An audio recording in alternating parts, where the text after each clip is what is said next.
আজি আমি নৱম শ্ৰেণীৰ যি ৮ নম্বৰ পাঠ গতিৰ পাঠটোৰ ওপৰত অধ্যয়ন আলোচনা কৰিবলৈ আগবাঢ়িছোঁ। এতিয়া প্ৰথম হৈছে যে গতি কি? নিৰ্দিষ্ট সময় সাপেক্ষে বস্তু এটাই কৰা স্থানৰ যি পৰিৱৰ্তন সেয়াই হৈছে গতি। অৰ্থাৎ গতি হ'বলৈ হ'লে বস্তুটো লৰচৰ হ'ব লাগিব, ই স্থান সলনি কৰিব লাগিব আৰু সময় খৰচ কৰিব লাগিব। অৰ্থাৎ এটা নিৰ্দিষ্ট সময় খৰচ কৰাৰ পাছত যদিহে বস্তুটোৱে এটা স্থানৰ পৰা আন এটা স্থানলৈ পৰিৱৰ্তনশীল হয় তেতিয়াহ'লে সেই পৰিৱৰ্তনটোকে ক'ব গতি। উদাহৰণস্বৰূপে এইটো মই দুটা বিন্দু দেখাইছোঁ, এ আৰু বি। এতিয়া এ বিন্দুৰ পৰা যদি কোনোবা এটা বস্তু আহি বি বিন্দু পায়হি বা কোনোবা এজন মানুহে যদি এ বিন্দুৰ পৰা আহি বি বিন্দু পায়হি, তেন্তে এৰ পৰা বি বিন্দু পাবলৈ যাওঁতে তেখেতৰ স্থান পৰিৱৰ্তন হ'ব। অৰ্থাৎ স্থানকেইটা সম্পূৰ্ণ পৰিৱৰ্তন হ'ল। আৰু এই স্থানৰ পৰা এই স্থানলৈ আহি পাবলৈ তেওঁ এটা কি কৰিব? সময় খৰচ কৰিব। অৰ্থাৎ মানুহজনে এৰ পৰা বিলৈ গতি কৰিলে বুলি আমি ক'ব পাৰোঁ। যিহেতু স্থানো পৰিৱৰ্তন হ'ল, সময়ো খৰচ হ'ল, গতিকে মানুহজনে বা বস্তুটোৱে গতি কৰিলে বুলি আমি ক'ব পাৰোঁ। এতিয়া গতিৰ প্ৰকাৰ হিচাপে যদি আমি চাবলৈ যাওঁ, আমি আগতেও পাইছিলোঁ যে গতিৰ প্ৰকাৰ হিচাপে এটা হৈছে সৰলৰৈখিক গতি, এটা হৈছে বৃত্তীয় গতি, এটা হৈছে দোলন গতি, এটা হৈছে ঘূৰ্ণন গতি। কিন্তু গতি প্ৰকাৰসমূহৰ ওপৰত অধ্যয়ন কৰিবলৈ যোৱাৰ আগতে আৰু দুটামান বস্তু আমি জানিব লাগিব। তাৰ এটা হৈছে দূৰত্ব। অৰ্থাৎ গতিৰ লগত দূৰত্ব যিহেতু ওতঃপ্ৰোত সম্পৰ্ক আছে, গতিকে দূৰত্বনো কি আমি জানিব লাগিব। কোনো এটা বিন্দুৰ পৰা আন এটা বিন্দুলৈ গতি কৰাত যি স্থান পৰিৱৰ্তন হ'ল তাক বস্তুটোৱে অতিক্ৰম কৰা দূৰত্ব বুলি কয়। অৰ্থাৎ এটা বিন্দুৰ পৰা যেতিয়া অন্য এটা বিন্দু গৈ পালেগৈ, সেই বিন্দুটো পাবলৈ যাওঁতে যি স্থান পৰিৱৰ্তন হ'ল, অৰ্থাৎ ইয়াৰ পৰা ইয়ালৈ যেতিয়া আহি পাইছিলে তেতিয়া যি স্থান পৰিৱৰ্তন হ'ল, সেই স্থান পৰিৱৰ্তনটোকে ক'ব এ আৰু বিৰ মাজৰ দূৰত্ব। অৰ্থাৎ ইয়াকে দূৰত্ব বুলি কোৱা হয়। এতিয়া দূৰত্বৰ বাবে কোনো নিৰ্দিষ্ট দিশৰ প্ৰয়োজন নাই। অৰ্থাৎ দূৰত্ব পোনৰেখাৰ দৰেও হ'ব পাৰে বা বৃত্তাকাৰো হ'ব পাৰে। তাৰমানে দূৰত্ব হ'বৰ বাবে কোনো নিৰ্দিষ্ট দিশ পূব, পশ্চিম, উত্তৰ, দক্ষিণ বুলি কোনো দিশৰ কথা ইয়াত আহি নপৰে। অৰ্থাৎ দূৰত্ব যিকোনো ধৰণে হ'ব পাৰে বুলি কৈছে। সি পোনো হ'ব পাৰে বা বৃত্তাকাৰো হ'ব পাৰে। উদাহৰণস্বৰূপে মই প্ৰথম ছবিটোত দেখাইছোঁ এ আৰু বি বিন্দুটোত যে এৰ পৰা বি স্থানলৈ হোৱা যিটো দূৰত্ব, সেই দূৰত্বটো কি হিচাপে হৈছে? পোন ৰেখা। অৰ্থাৎ এই ৰেখাডাল চিধা চিধি গুচি আহিছে, গতিকে ই পোনভাৱে হৈছে। অৰ্থাৎ এই দূৰত্বটো পোন ৰেখা বা সৰল ৰেখাৰ হিচাপত অতিক্ৰম কৰা দূৰত্ব। আকৌ পিছৰ প্ৰশ্নটো বেলিকা যে এৰ পৰা বি চি ডি বিন্দুৰ মাজেদি গৈ ই স্থানলৈ হোৱা দূৰত্ব।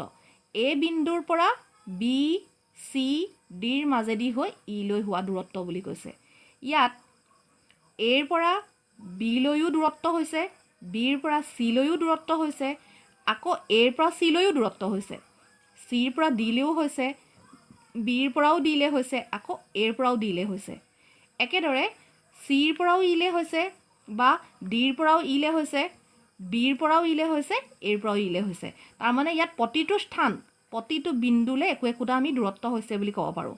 কিন্তু এই দূৰত্বকেইটা যদি আমি ভালদৰে চাওঁ তেন্তে দেখিম ওপৰৰ ছবিটোৰ দৰে, ওপৰৰ ছবিটো যিটো পোন হিচাপে হৈছিলে, তলৰ ছবিটোৰ বেলিকা কিন্তু দূৰত্বটো পোন হিচাপে হোৱা নাই, সি অকোৱা পকোৱা ধৰণে হৈছে। অৰ্থাৎ ই বক্ৰাকাৰভাৱে হৈছে। ইয়ে প্ৰমাণ কৰে যে দূৰত্ব পোনো হ'ব পাৰে বা দূৰত্ব বক্ৰাকাৰো হ'ব পাৰে। আৰু যিহেতু দূৰত্ব নিৰ্দিষ্ট দিশ হিচাপে নাযায়, সেয়েহে দূৰত্বৰ বাবে কোনো দিশৰ প্ৰয়োজন নহয়। এতিয়া প্ৰথম আৰু দ্বিতীয় দুয়ো ক্ষেত্ৰতে যদি আমি ভালদৰে চাওঁতে দেখিম যে প্ৰথমটোৰ বেলিকা দূৰত্ব যদিও পোন, কিন্তু দ্বিতীয়টোৰ বেলিকা দূৰত্ব কি হৈছে? বেকাবেকি হৈছে, অৰ্থাৎ বক্ৰৰূপ লৈছে। ইয়াৰ পৰাই আমি ক'ব পাৰিছোঁ যে দূৰত্ব জুখিবৰ বাবে দিশৰ প্ৰয়োজন নাই, মাত্ৰ স্থান পৰিৱৰ্তন বা স্থানৰ ভিন্নতা হ'লেই হৈ পৰে বুলি কৈছে। তাৰপিছত আছে হৰণ। যেনেদৰে গতিৰ বাবে দূৰত্বৰ প্ৰয়োজন, তেনেদৰে হৰণৰো প্ৰয়োজন হৈছে। হৰণ মানে হৈছে ডিছপ্লেচমেণ্ট। এতিয়া প্ৰাৰম্ভিক আৰু অন্তিম বিন্দুৰ মাজৰ যি সৰলৰৈখিক বা পোন দূৰত্ব, তাকে আমি হৰণ বুলি কওঁ।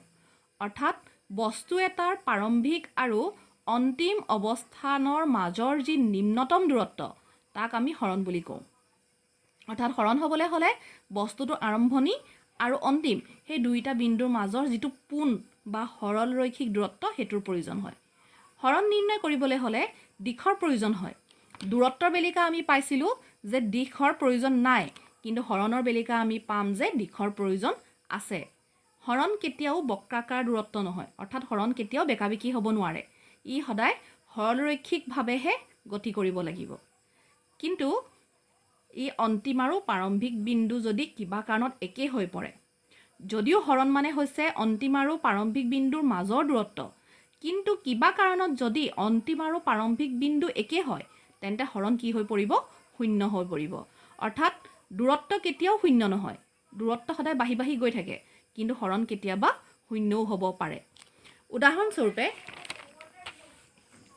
এটা মই এটা উদাহৰণ লৈছোঁ যে উপৰোক্ত যিটো ঘটনা সেই ঘটনাটোৰ বেলিকা বস্তুটোৱে A স্থানৰ পৰা B স্থানলৈ আহিলে B স্থানৰ পৰা C স্থানলৈ গ'ল Cৰ পৰা Dলৈ গ'ল Dৰ পৰা Eলৈ গ'ল Eৰ পৰা Fলৈ গ'ল আকৌ Fৰ পৰা Aলৈ আহিলে এই গোটেই ঘটনা চক্ৰত বস্তুটোৱে অতিক্ৰম কৰা দূৰত্ব হ'ব AB যোগ BC যোগ CD যোগ DE যোগ EF যোগ FA আৰু গোটেইকেইটা যোগ কৰি আমি পালোঁ 24 কিলোমিটাৰ কিন্তু সেই একেটা বস্তুৰ বেলিকা যদি আমি হৰণ চাবলৈ যাওঁ যিহেতু হৰণ হৈছে অন্তিম বিন্দু আৰু প্ৰাৰম্ভিক বিন্দুৰ মাজৰ দূৰত্বৰ পাৰ্থক্য সেয়েহে অন্তিম বিন্দু আছিলে A বিন্দু আৰু প্ৰাৰম্ভিক বিন্দুও আছিলে A বিন্দু সেয়েহে দুইটাৰ মাজৰ দূৰত্ব কিমান হ'ব 0 কিলোমিটাৰ অৰ্থাৎ দূৰত্ব যদিও ইয়াত 24 কিলোমিটাৰ হ'ল হৰণ কিন্তু ইয়াত 0 হৈ পৰিব বুলি কৈছে অৰ্থাৎ কোনো বস্তু এটাৰ বেলিকা গতি নিৰ্ণয় কৰিবলৈ হ'লে দূৰত্ব আৰু হৰণ এই দুয়োটা ভৌতিক ৰাশিৰে প্ৰয়োজন হয় এতিয়া ভৌতিক ৰাশিবোৰ কথা ক'বলৈ যোৱাৰ লগে লগে আহিব স্কেলাৰ ৰাশি আৰু ভেক্টৰ ৰাশি এতিয়া যিবোৰ ভৌতিক ৰাশি প্ৰকাশ কৰিবলৈ কেৱল পৰিমাণৰহে প্ৰয়োজন পৰিমাণ মানে হৈছে সাংখ্যিক মান সংখ্যা আৰু একক গ্ৰাম কিলোগ্ৰাম মিটাৰ চেণ্টিমিটাৰ এই একক অৰ্থাৎ সংখ্যাটো আৰু সেই এককটোৰহে প্ৰয়োজন হয় তাকে স্কেলাৰ ৰাশি বুলি কোৱা হয় দূৰত্ব এটা স্কেলাৰ ৰাশিৰ কাৰণে কোনো দিশৰ প্ৰয়োজন নহয় আকৌ যিবোৰ ভৌতিক ৰাশি প্ৰকাশ কৰিবৰ বাবে দিশ উল্লেখ কৰিব লাগে তেনে ৰাশিবোৰক ভেক্টৰ ৰাশি বুলি কয় হৰণ এটা ভেক্টৰ ৰাশি অৰ্থাৎ ভেক্টৰ ৰাশি হ'বলৈ হ'লে দূৰত্বৰ লগতে বা পৰিমাণৰ লগতে সাংখ্যিক মান আৰু এককৰ লগতে দিশৰো প্ৰয়োজন হয় বুলি কৈছে তাৰপিছত আহিলে প্ৰথমটো ভাগ বা গতিৰ প্ৰথমটো প্ৰকাৰ সৰল ৰেখাৰে বা সৰলৰৈখিক গতি এতিয়া এৰ পৰা বি লৈ যদি আমি চাইছোঁ তাত দেখিছোঁ যে এৰ পৰা বি লৈ এডাল পোন ৰেখা অৰ্থাৎ কোনো এটা বস্তুৱে যদি পোনকৈ বা সৰল ৰেখাৰে গতি কৰে তেন্তে এনে গতিক আমি সৰলৰৈখিক গতি বুলি ক'ম সৰলৰৈখিক গতিৰ ক্ষেত্ৰত দূৰত্ব আৰু হৰণ এই দুয়োটা ভৌতিক ৰাশি ব্যৱহৃত হয় অৰ্থাৎ এতিয়া আমি যি দূৰত্ব আৰু হৰণৰ বিষয়ে অধ্যয়ন কৰিলোঁ সেই দূৰত্ব আৰু হৰণ অবিহনে সৰল ৰেখাৰে হোৱা গতি বা সৰলৰৈখিক গতি কেতিয়াও সম্পন্ন হ'ব নোৱাৰে আজিলৈ আমি ইমানতে সামৰিছোঁ নেক্সট ক্লাছত আমি বা নেক্সট ভিডিঅ'টোত আমি পিছৰখিনি আলোচনা কৰিম